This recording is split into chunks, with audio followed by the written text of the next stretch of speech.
Hi, welcome to On My Shelf. Today I'm talking about two humor books that have a good amount of depth to them.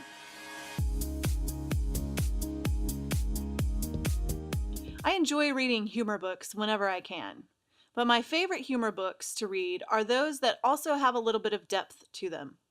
I found that depth in Amy Schumer's The Girl with the Lower Back Tattoo and Rainn Wilson's The Bassoon King. Schumer is a stand-up comedian who is also an actress, writer, producer, and director. She has her own television series called Inside Amy Schumer, which has won several television awards. She also wrote and starred in Trainwreck, which released in the summer of 2015. So I have to preface this by saying that I have never seen her TV shows, her stand-up acts, or her movie. So I did not have any expectations when I picked up the book.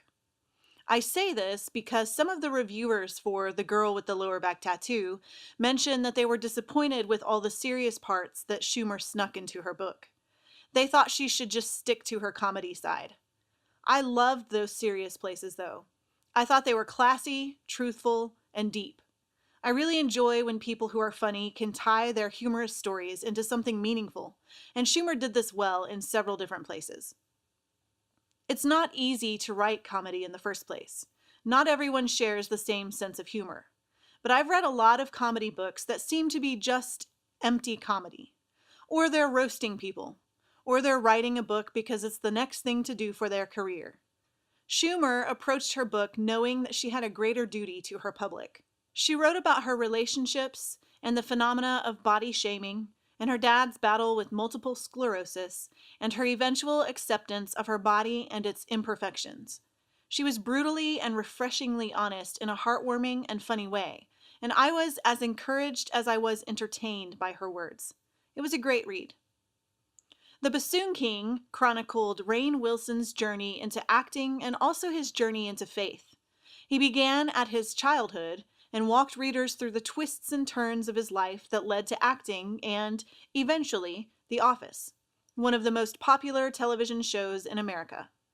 Periodically throughout the book, Dwight Schrute, which was Wilson's character on The Office, would put in asides that were typical Dwight-like observations.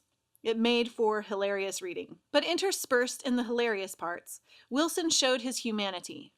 He talked about his wife and his son and the hard parts of his acting journey. He talked candidly about his journey through faith. What I also enjoyed about Wilson's book was that he was not afraid to make fun of himself. He did not try to pretend like he was one of those awesome people who just made it to the top with little or no effort.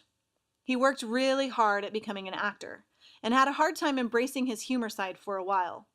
He lets the reader in on all of that struggle, all of his dorkiness, and I appreciate that he never lost sight of where he began, even though he ended up living a dream.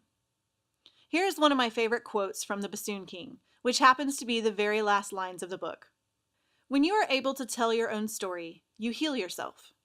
Therapists work with victims of trauma to tell the story of their life, to help them own their story, warts and all, and in so doing to find their voice, spirit, and healing. Children from every culture and era on Earth have listened with rapt attention to stories. All you need is a hero, a beginning, middle, and end, and some kind of surprising twist, and you've got a story. You've just read mine. What's yours? I hope you enjoyed this look at two humor books that have some depth. Visit racheltolson.com for more book recommendations. I'm Rachel Tolson, and this is On My Shelf.